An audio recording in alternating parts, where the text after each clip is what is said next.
was going to say good afternoon, but we're not quite there. So I'll say good morning to everybody. I'd like to thank everybody for joining us today, and I note that we have many council representatives in attendance here today, and we'll be introduced to the Lieutenant Governor in a short period of time. And we'll acknowledge the Lieutenant Governor, Elizabeth Dowdeswell, in a moment or two. But I would like to give a special recognition of our philanthropists, Fred, Halton, and Rosanna. So welcome, Fred.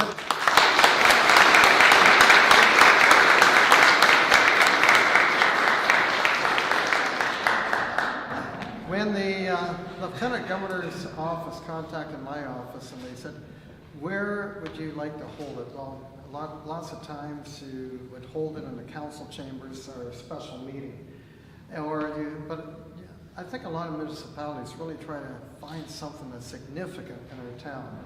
And I couldn't think of a better place to hold it right here than the Halton Gallery that Fred Halton had donated 105 paintings to the town, many valuable, all of them very valuable paintings, and we have some of them still here, protected here under the cabinet here. So I couldn't think of any better place to hold it than right here, and I'm so pleased that Fred is with us today. Fred hasn't been out in a long time, and Councillor Colton and I visited him the other day, and I made sure he drank a bottle of Boost right in front of me to get his energy to come here. So today's roundtable we had was an exchange of ideas and stories, and it's all part of our freedoms and rights that we're so pleased to live in such a democracy that we can have these roundtable discussions and talk about various ideas. And so we're very pleased to be here, and it's fitting that we've had such a dialogue brought about through the invitation of Her Honor, and I recognize and commend the significance of your role as the Queen's representative, tasked with upholding the tenets of responsible government. And that's a huge responsibility that you have, and you do it with such dignity and honor. So we're very pleased that you're here with us today. You've embarked on a journey of citizen engagement, and I thank you for the time that you came to visit Halton Hills, and I hope you come back again. Maybe just to go for a coffee, a bakery, and find that bookstore I told you about. I wish to also thank all of our roundtable guests, and especially the ones from the high school. I was joking earlier before I opened up the door, when I go home tonight and I talk to my wife, and she'll say, how was your day? And I said, well, I had a meeting with the Lieutenant Governor, a president, and a prime minister, and 2 co-presidents. That's a pretty busy day. So I'd like to really thank our youth that are here today, and everybody on the roundtable. And of course, many thanks to add to the special day to our honor guard for your attendance in today's proceedings. So thank you very much. Let's give you a round of applause.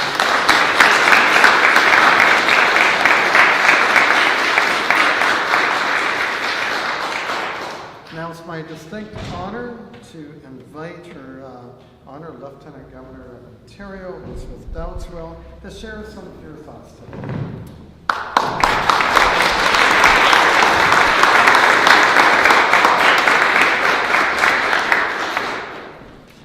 Thank you very much, Your Worship, and good morning, everyone. Bonjour, bonjour.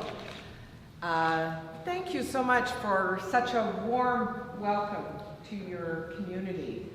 I was telling His Worship early this morning that I got here a little early, so I had a chance to just drive around the community to see what it looked like.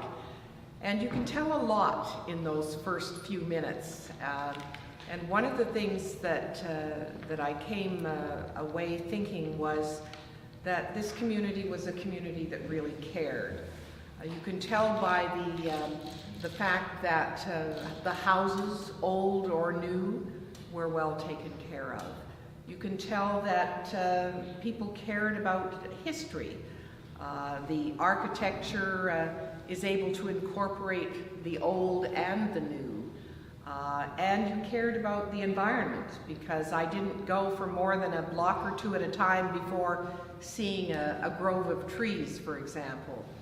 That initial feeling of welcome was given to me with the honor guard who greeted me as I came in, and with a group of people, a group of your fellow citizens around the table, who really gave me a sense of who this community is, the things that they're so proud of, things that I should know about.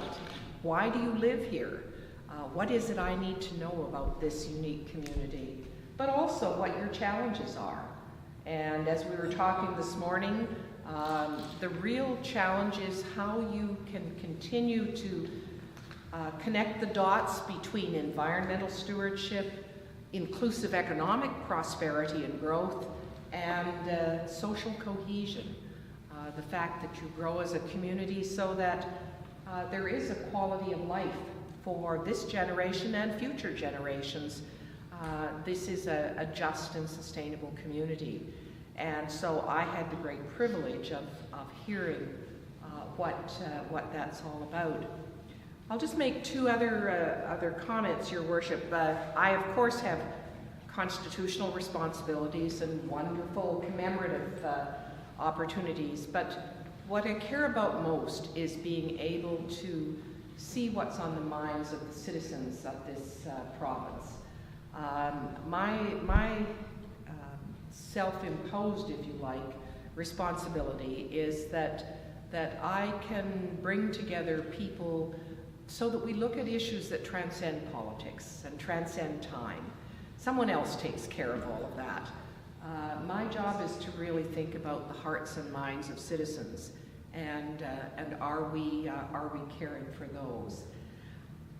Last year, as part of our Canada 150 effort, I asked 150 Ontarians if they would tell me in just 150 words, kind of like an extended tweet, what it was that made Ontarians Canadians, what it was that Canadians felt about living in Ontario. And I asked people who were well-known and others who were just the man I met on the street in some remote community. The stories are fascinating, and Anthony, would you just hold that up? We brought some copies. It's called 150 Stories. It's on our website as well. But it really has resonated. People wrote about things I didn't expect them to write about. So Roberta Bondar, for example, the astronaut, didn't write about space. She wrote about Lake Superior. And the reason I tell you this is because there are two themes that come through so much in those stories. One is the immigrant story, because most of us weren't born here, and we tell those stories. But the other story that's so important is that place matters. And as I've been listening this morning to people talk about this place with such love and affection, it's clear that this is one of the places in Ontario that really matters to people. So I hope you'll enjoy hearing from some of your neighbors in the rest of the province about what really matters to them. Let me just end on a more poignant note, but one, Your Worship, of thankfulness. One of the first things I heard was that you had your flags here at half-mast in honor of the Humboldt Broncos and the town of Humboldt. I grew up in Saskatchewan. I taught in Swift Current. I taught members of the Swift Current Broncos. Tried to convince them as a guidance counselor that they should spend some time in school and not always on the hockey rink. I had very dear friends who were billet families, who kept many of those hockey players, who raised them when they were away from home. And I was on those buses and lived in those hockey and ice rinks. It brought back memories of a similar accident with the Swift Current Broncos some 30 years ago. And my father actually worked alongside the RCMP in terms of helping those families with their grief. It's been a very difficult weekend. brought back a lot of memories and a lot of phone calls with friends and neighbors from my growing up years. But what it reminded me was of how special communities are. I used to think that it was only Saskatchewan communities that had that kind of DNA, where you really grow up caring about each other. But I think there are some in Ontario as well, and the fact that you thought to have that kind of solidarity is really important, and I want to recognize your community for that, and to not only say thank you, but to congratulate each and every one of you that work so hard every day to make sure that this is a community that you're proud of, but also that your children will want to be a part of for years to come. So thank you very much, Your Worship, and thank you to all of you for coming out today. Much appreciated.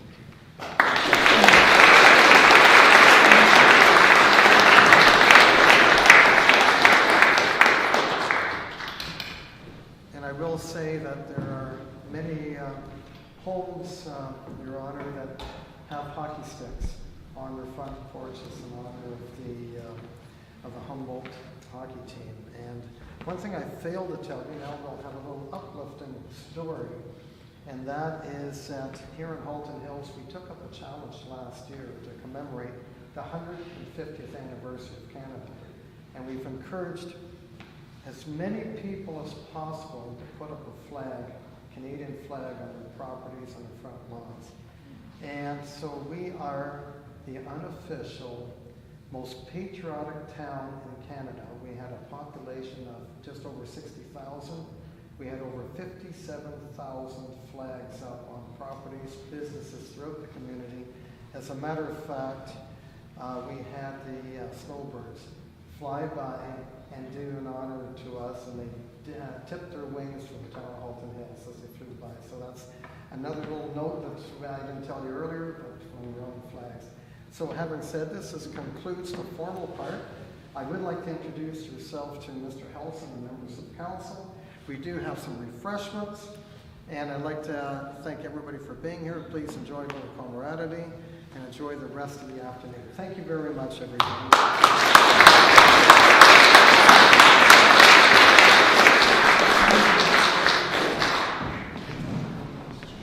So we're here with Councillor Albano. Oh man, I was trying to see you didn't Come even back. get in the frame. Get back here, Councillor Somerville. You didn't get in the frame. You gotta get in the frame. As if it was the first time you've done that. You never heard the story, but I'll tell you. When we were in China, I would offer to take people's pictures as they had their phones. The first picture I take is I flip it around to a selfie.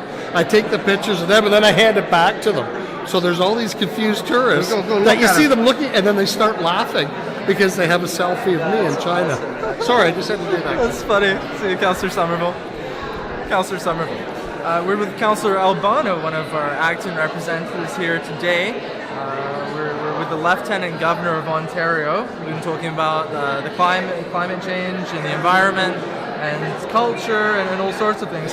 So, Councillor Albano, you sat in on the closed-door round table. Right? I did not. You did? Oh, no, you did. Okay.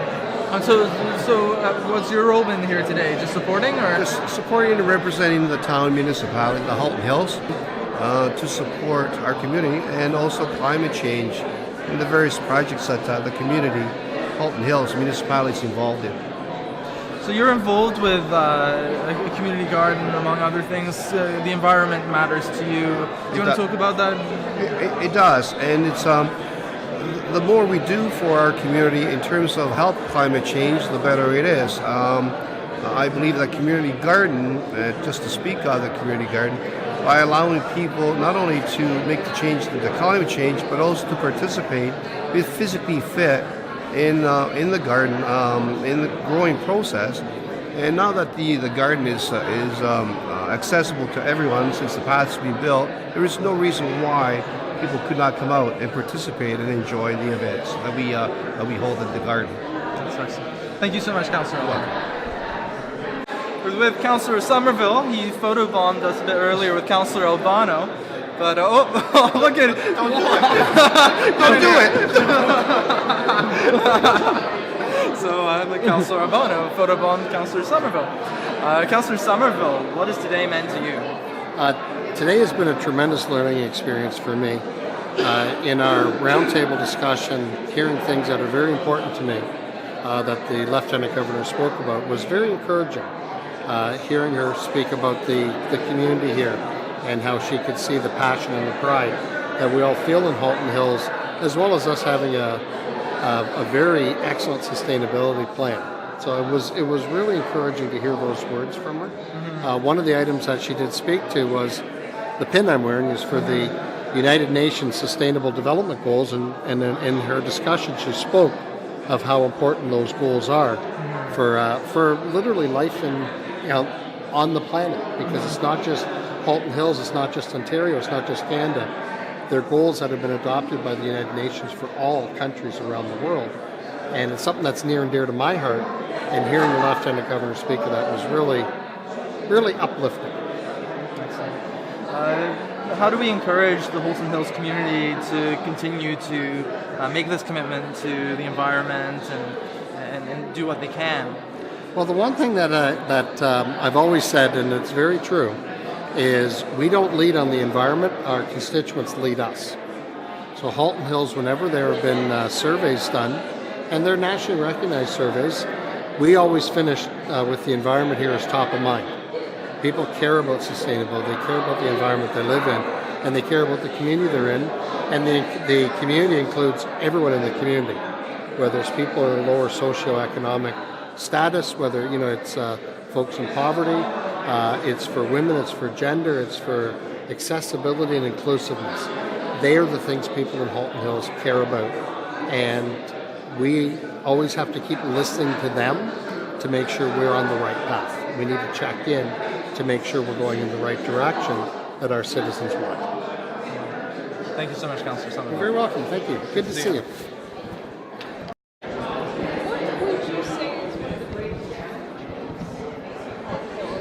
Establishing a sustainable community? Well, I think not just Halton Hills, but I think one of the challenges facing all of us is that the world is changing. It's so interdependent now, and it's so fast-paced. Technologies are creating very different sets of circumstances, and they affect our economy and our jobs. They affect the need for education. They allow us to live longer, and therefore they affect the older generation. But just the pace of change is something that I think every community is grappling with these days. What will you be? You'll be collecting all of this information and input from communities across Ontario. What will you be doing with the information that you collect? Well, one of the things that I do is tell a lot of stories, because very early on it occurred to me that we really don't do a very good job of telling our stories. What works in one community, what they've learned, what can be shared with others. And there are such amazing stories about individuals in this province. So I appointed myself the province's chief storyteller. And so a lot of it is just sharing that information. We do it in person, we do it, I think I told you several stories this morning about other communities that I've been in. It also appears on our website, and we bring people together to talk about what can be done, to learn from one another. As the vice-regal representative, of course, I have to be totally apolitical. I can't develop policy, but I can create situations where people are motivated to think about the future and to take up some actions on their own.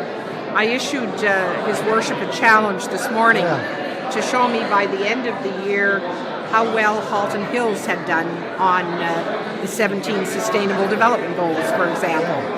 And if he convinces me that you've done well enough, then I'll tell that story around the province. And I said to Her Honor, everybody, people here know I'm a very competitive person, so we're going to take up the challenge and we're going to do the best we can to meet your expectations. Good. Thank you. Thank you. Your Honor, one more question. We work with a lot of youth that are involved with the environment or trying to develop themselves as young leaders. What's your advice to those youth and those people who want to contribute but maybe aren't sure how?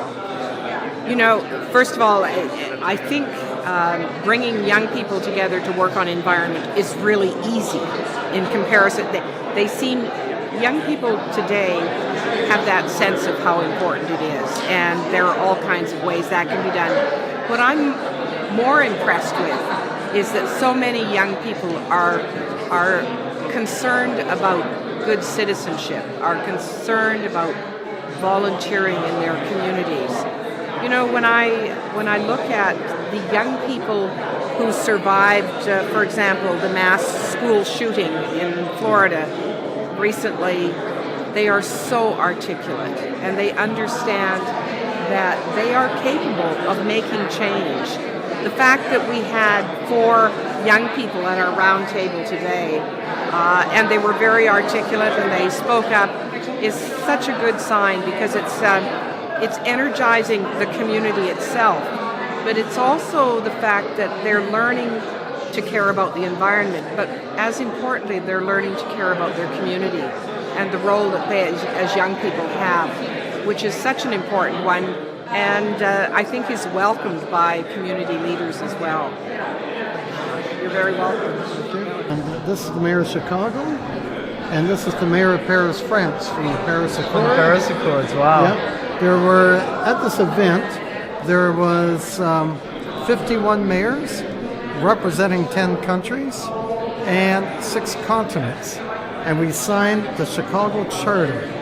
And there's all the mayors. They were from Denmark, there's New Zealand, a lot from the States, of course. Who else was there? I got the whole list, but there was, let me see when I take a look at them. There was one from Africa, there was some from Europe, Australia, and this is back in December. So I got invited December the 20th, thanking me for attending the Chicago Accord. So it's very appropriate to have this here when we talk about sustainability and, you know, with the Lieutenant Governor. Because that was all about sustainability. Yeah. But sustainability isn't all about the environment. Sustainability is about businesses and culture and building a community is what sustainability is all about. People automatically think sustainability is just the environment. That's only a portion of it. You want it to be inclusive with the businesses. I mean, of course, environment's a major part of it, but it's also important that to have a complete community, you have to have that social well-being, you have to have that economic well-being, as well as the environment well-being. So it's all part of sustainability. Mm-hmm. And I think the Lieutenant Governor, she said that we were on the right track in Halton Hills, she said we were actually way ahead of a lot of, she wouldn't comment saying, you know, put down any communities, but she says, from what she gathered, we're well ahead of ourselves, is how she put it. So I think it's lovely that she came here. She's very engaging, and it's a good day. It's a good day for Halton Hills once again. That's great. A good day to be mayor.